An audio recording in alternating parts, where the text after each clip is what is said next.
Number 10. Batman R.I.P. Spanning across 2008's Batman Volume 1, number 676 to 681, Grant Morrison's Batman R.I.P. tells the story of Batman against the Black Glove organization as they try to destroy everything that he stands for. Now, Grant Morrison's long run on Batman was split into 3 distinct acts. The first act came to a conclusion in R.I.P., which also included the classic tie-in story, Heart of Hush, with Hush returning to haunt Batman in a big way by literally stealing Catwoman's heart.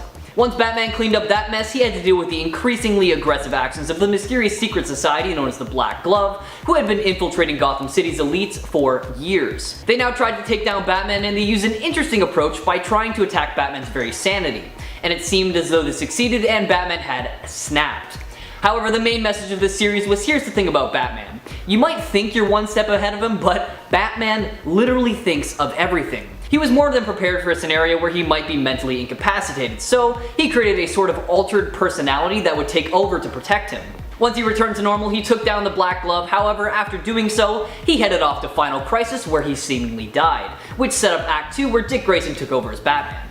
Why not give the storyline a read for yourself if you haven't already, and let me know what you think of it in the comments below. Number 9. Death of Superman. In 1992, in response to not being able to do their original story, which was to have Lois Lane and Clark Kent get married, due to conflicts with the then upcoming Lois and Clark, The New Adventures of Superman, the writers of the Superman titles decided to just straight up kill him instead. The way they pulled this off was to introduce a new character, an almost unthinking monster whose only purpose was to destroy. Dubbed Doomsday, he cut a swath of destruction towards Metropolis. Jump forward a little bit to 1993 and we see Superman take on this unstoppable bad guy.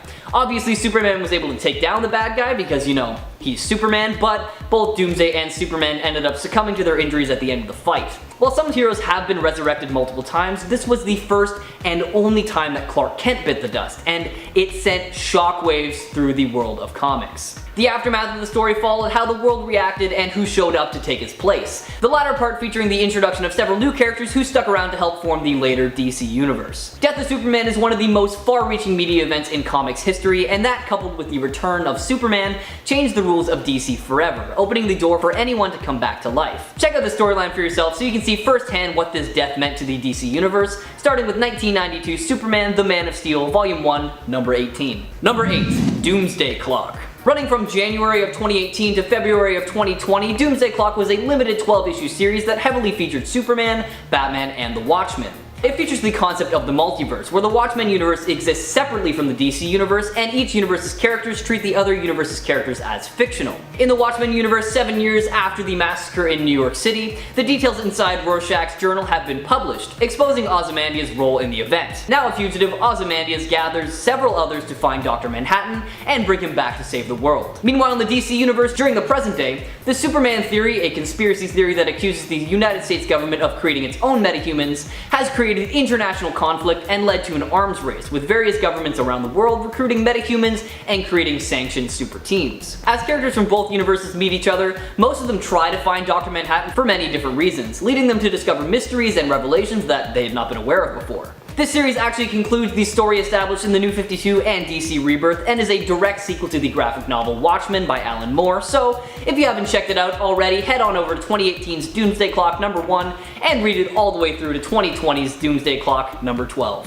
Number 7. Sinestro Corps War. Written by Geoff Johns, this 2007 storyline was true to its name because this was an all-out Corps War and the climax of Geoff Johns' long and very worthwhile Green Lantern run. As soon as he introduced the concept of the fear entity Parallax in Green Lantern Rebirth, and especially when he not only brought Sinestro back but had him work alongside Parallax, it was clear that Johns had been working towards a bigger story. That story was revealed in the Sinestro Corps War, where Sinestro revealed through the help of Parallax he had created his own rival group to fight against the Green Lantern Corps. While the Green Lanterns were chosen for their willpower and ability to stand up to fear, the Sinestro Corps members were chosen by how good they were at instilling fear in others. After Parallax took a turn possessing Kyle Rayner, the Green Lantern Corps came together to take out the Sinestro Corps, but in the process they had to break some of the major Green Lantern Corps codes, including the biggest one of all, the no killing rule, and that relaxation of those rules led to some trouble down the road. At the end of the story, Sinestro was shocked to learn that the people of Earth were able to be brave and not actually fear his Sinestro Corps, which was enough to give Kyle a big boost in the final battle. Check out the story in full in 2007's Green Lantern Sinestro Corps number 1 all the way to 2008's Green Lantern Volume 4 number 25.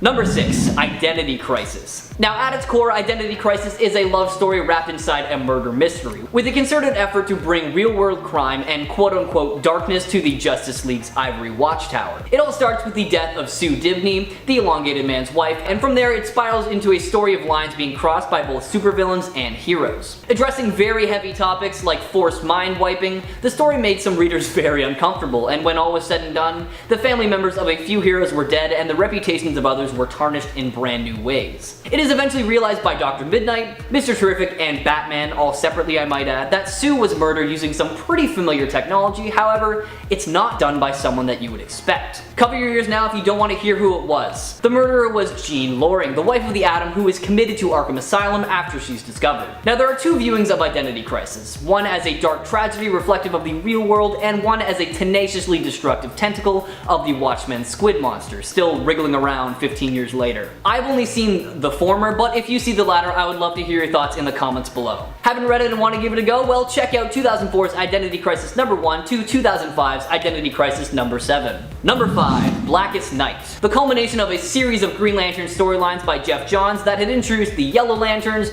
Red Lanterns, Blue Lanterns, Violet Lanterns, and Indigo Lanterns to the DC Universe. In this event, we also met the Black Lanterns for the first time, the Lantern Corps that are fueled by death, as black is considered to be the absence of color. Led by the Black Hand and the entity known as Nekron, the Black Lantern Ring showed up on Earth and began reanimating the corpse of pretty much every dead superhero and supervillain on the planet, turning them into these decrepit zombies and putting them up against Earth's still living heroes. The heroes fight to stop Nekron as he searches for the entity of life which resides on Earth. With little time, the heroes of the Lantern Corps fight off Nekron's army and try to reach the entity first. With Nekron and his forces facing White Lantern, Sinestro, and the newly restored Justice League, Nekron is defeated and the Blackest Night ends, bringing forth the brightest day. The series helped to address the strange way that death is handled in superhero comics, which is something that has confused people for so long because superheroes had been dying and coming back for years at this point, and now, in this series, there was a sort of explanation of how this went on, and the event itself was sort of a response of it happening too many times. By the end of the series, a number of dead heroes and villains were returned to the land of the living. Now, I love the Blackest Night so much, so if you haven't read it for yourself already, check out 2009's Blackest Night number 0 to all the way to 2010's Blackest Night number 8.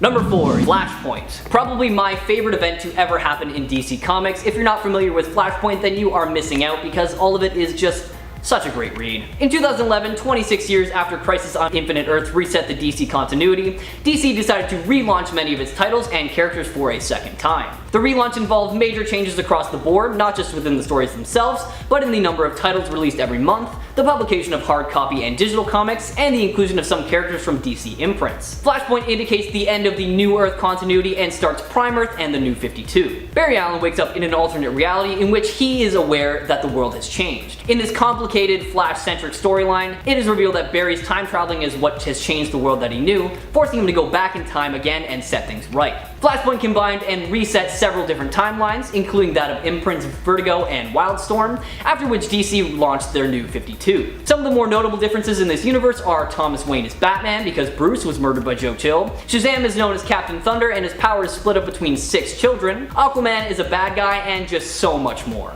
A set of crazy events occur that I think you should definitely check out for yourself, and the story comes to a conclusion with Barry finding the point of divergence and setting almost everything completely back to normal. To get the full story, check out the entire lead up to Flashpoint, starting with 2011's The Flash Volume 3, number 9, all the way to its final mention in 2017's Batman Volume 3, number 22. Number 3, Infinite Crisis. At the end of Crisis on Infinite Earth, which, if you're not familiar, don't worry, we will touch on it a little bit later, there were a few characters who seemed as though they might not survive the creation of a singular DC Earth out of the multiverse. In the Infinite Crisis storyline by Geoff Johns, Phil Jimenez, and Andy Lanning, these characters seemingly came back into the DC universe. However, in the time that they've been away, they had been monitoring things, and Alexander Luthor and Superboy Prime have been twisted into being filled with hatred for this Earth, feeling as though the heroes of DC had wasted the blank slate that they had given them, as they felt as though things were more grim and gritty than they should have been. The original Superman and his wife Lois Lane were convinced that the new heroes were a problem, but over time they realized that Luthor and Superboy Prime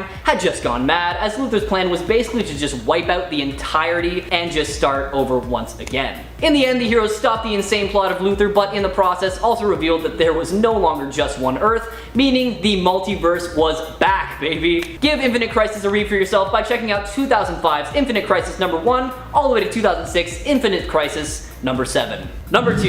Year of the Villain. After the Source Wall was shattered, 4 all-powerful entities known as the Omega Titans began invading, which forced Brainiac to summon the Justice League for help. But as Amanda Waller and the new Task Force destroy him, his great-grandson Brainiac 5 informs the JLA that Brainiac was just using them to make sure the Omega Titans would destroy Earth so that there would be no interference for him. Over time, Lex Luthor found a mysterious object related to an unknown force known as the Totality, which is revealed to be the oldest source of energy in existence and the power core of the entire multiverse. While forging a new Legion of Doom, which includes a revived Brainiac and the Batman Who Laughs, the Totality is presumed to be linked to Perpetua, an ancient goddess who is made to vanish by her 3 children, the Monitor, the Anti-Monitor, and the World Forge. After faking his death through a bombing and with Perpetua's help, Luthor manages to transform himself into a human-Martian hybrid version of himself called Apex Lex. Now there are 6 main plot points in this storyline: The Offer, Dark Gifts, Evil Unleashed, Doom Rising, Hostile Takeover, and Hell Arisen,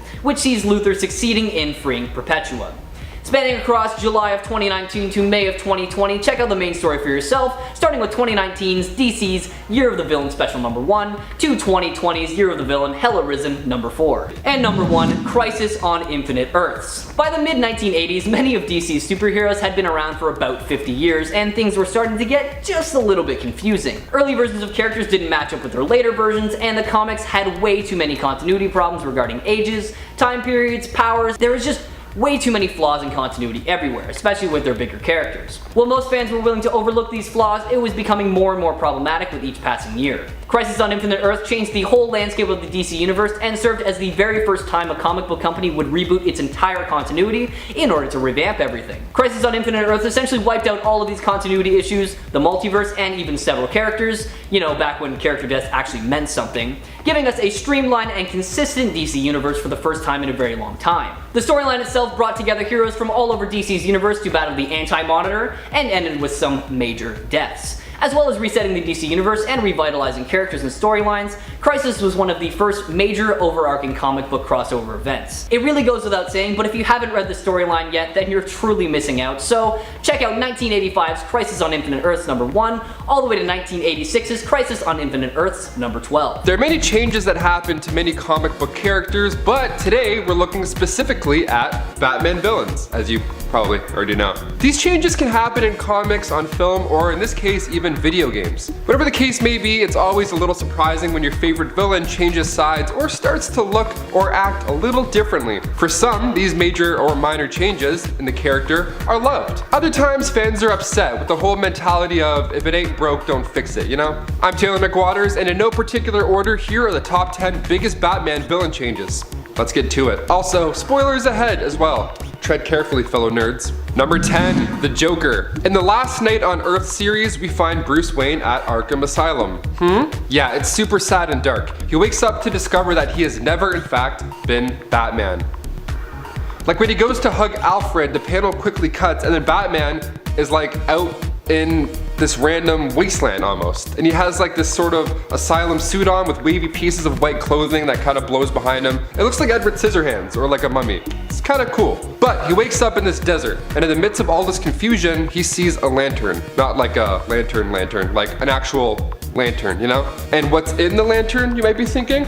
Just the Joker's head. That's right, so Batman and Noggin, as he refers to it. Yeah, so this Joker has quips. It kind of feels like Shrek a little bit. Now hear me out. We have Batman just trying to figure this whole ordeal out, and he's just trying to figure out pieces along the way, and then we have this crazy sidekick who just loves to talk.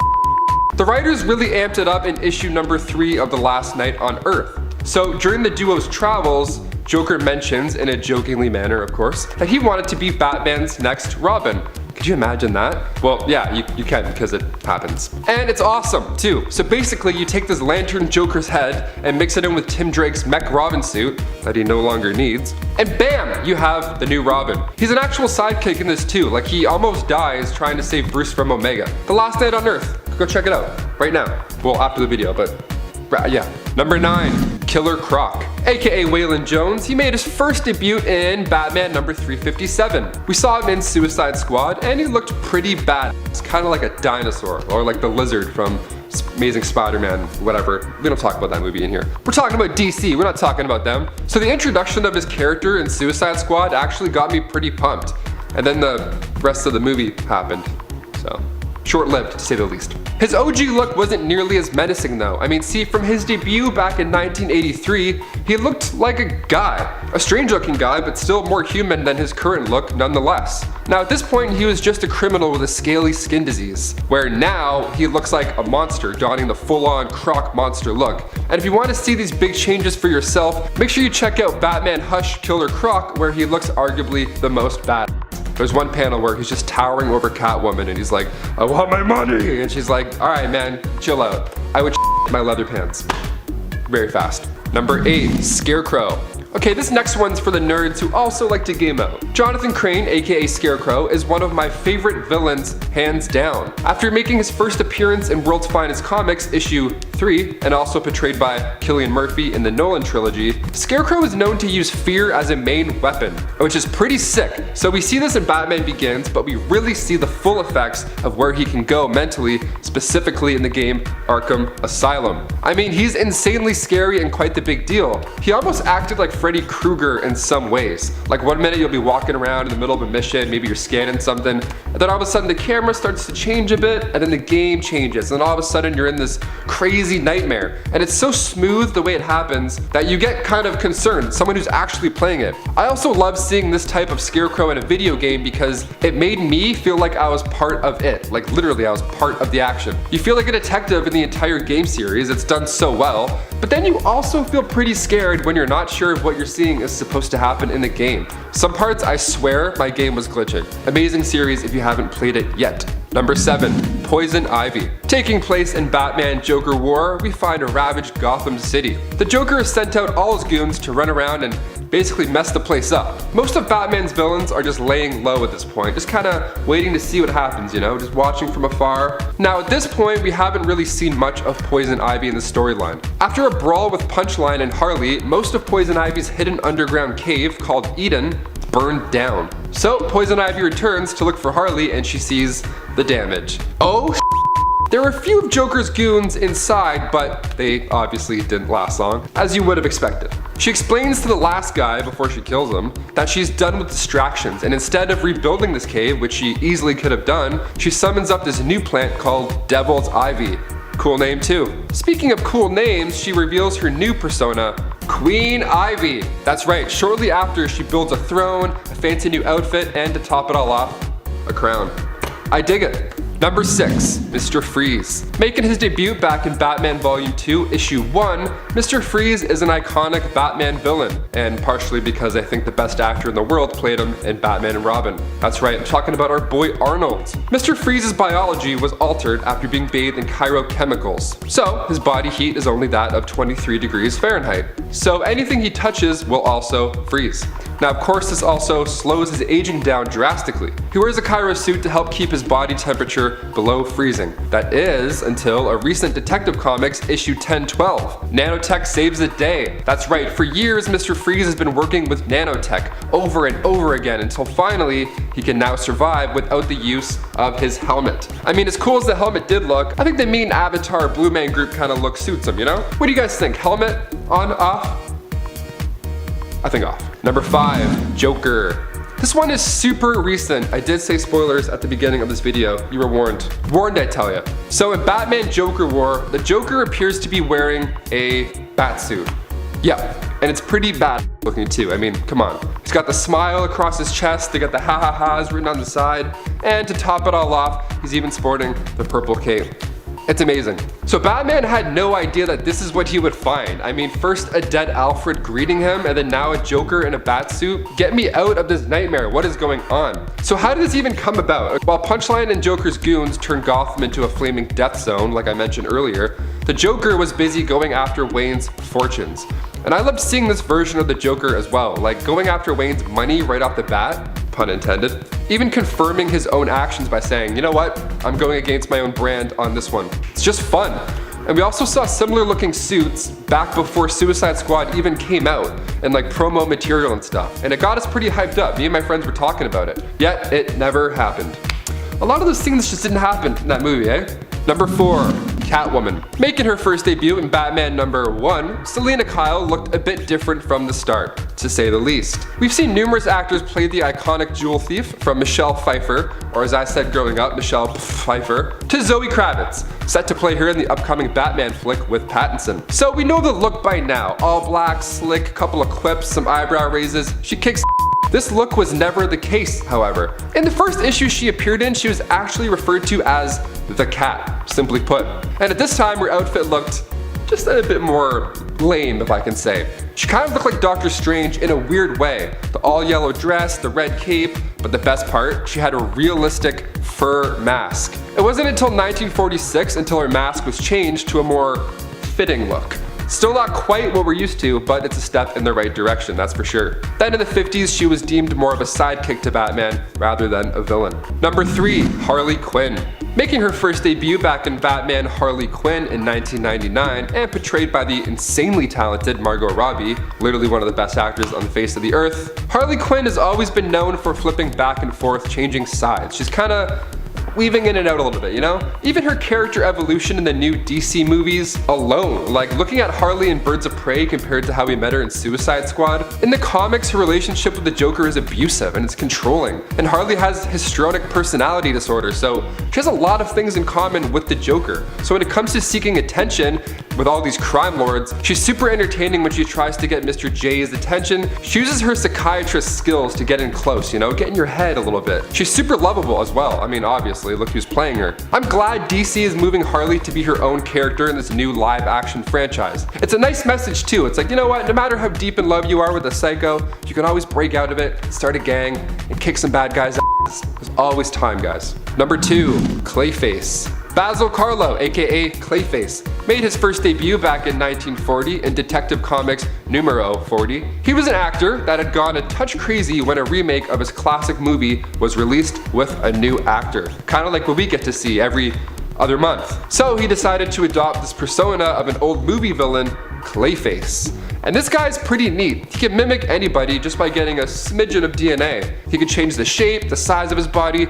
Solid actor, eh? So method. Cut to Detective Comics Volume 1, Issue 934. CLAYFACE had escaped Arkham Asylum. Why, you ask? To go to the movies. Yep, he went to go see himself on the big screen. To see himself. I don't watch myself really. I watch a few of these, but too scared. So as the crowd of moviegoers obviously runs out in a frenzy, CLAYFACE is left sitting there wide-eyed, just wondering what could have been, watching his own performance. So Batman and Batgirl enter the theater, shocked that this is the reason he escaped. All he wants in this moment is just to watch the 84-minute movie and feel good again, to remind him who he was once. Batman responds with, well, what if I could give you more than that? What's the catch, he answers? Well, the catch is, says Batgirl, you're gonna have to do everything we say. And poof, we have CLAYFACE on the home team. Let's go. And finally, number 1, the Joker, Death of the Family. This next one is wild. And yes, the Joker was on this list more than once. Well, because I wrote it, okay? That's it. We go back to 2012, Batman Volume 2, Issue 13. Now, the Joker at this point had not been in Gotham City for about a year now. He originally got captured and sent to Arkham Asylum, but that was all part of his plan. So while he was in there, he made a meeting with Dollmaker, where they cut off Joker's face, and then the Joker escaped without a face. So a year later, the Joker returned to Gotham, still without a face, kills some cops, all Joker-like, still without a face, and then he steals his own face out of the evidence room, just slaps it on. He kind of has to tie it. It's really gross. Imagine looking around and then you just see your own face. That's it. So he masks up, or faces up, whatever you want to call it, and then he captures Alfred. Wild. The look of this mask though, oh, it's so loose and gross. It looks like baloney. You gotta love it. Number 10, Shark Attack. Starting with book 1 for this point, I really loved this moment, especially just in terms of the art of this menacing creature staring down our caped crusaders. In book 1, we discovered that the Jokers not only has Joker fish still, but now also has a Joker shark. I also just love how he's wearing lipstick. Who was tasked with putting the lipstick on that shark? I definitely would not want to be. I can tell you that much. Nor would I want to face such a frightening, crazed foe with rows of razor sharp teeth. That's next level. Number 9, Jason relives his trauma. While Jason may have gotten some of the most gratifying revenge on his tormentor or tormentors in a way, he also seems to have been the one to be the most affected by confronting this trauma. Shocking, really, considering that Babs and Bruce have both suffered a lot of trauma at the hands of these Jokers.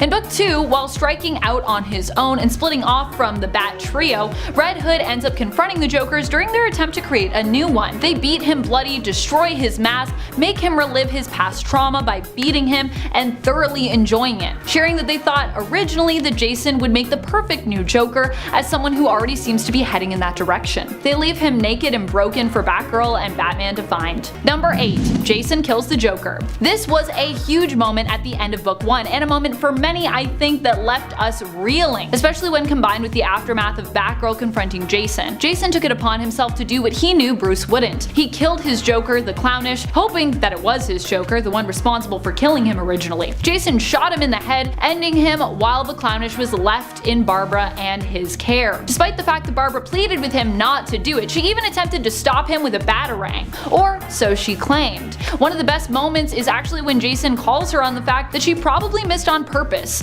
considering her accuracy is known for being so great. And some of the best panels are the ones where Jason flashes back to when he was beaten by the Joker that first time and made who he is now today by the Joker. Also, warning, upcoming spoilers for book 2. Number 7, Gaggy's return. After we were introduced to that sweet Joker shark in book 1, we also saw that amazing return of Gaggy, who we learned was mostly the Clownish's sidekick when it came to the Jokers, which helped to explain why he sort of just faded into the background originally. Although from previous continuity we also know Harley Quinn's presence apparently had a lot to do with Gaggy's disappearance as well. Gaggy makes his triumphant return in that first book, which many fans were happy to see, but unfortunately his grand return was short-lived. Red Hood made quick work of Gaggy with an assist from the Joker shark himself. I should say themself, I don't know the gender of that shark. Red Hood made quick work with Gaggy with an assist from the Joker shark itself. When the Hood shot through the aquarium glass and freed it into the room, the shark swallowed up Gaggy in one bite. I don't think he'll be coming back from that one for a while, at least. Number 6, the kiss. I didn't want this kiss to be as big as it was. In fact, I didn't really want this kiss to happen at all,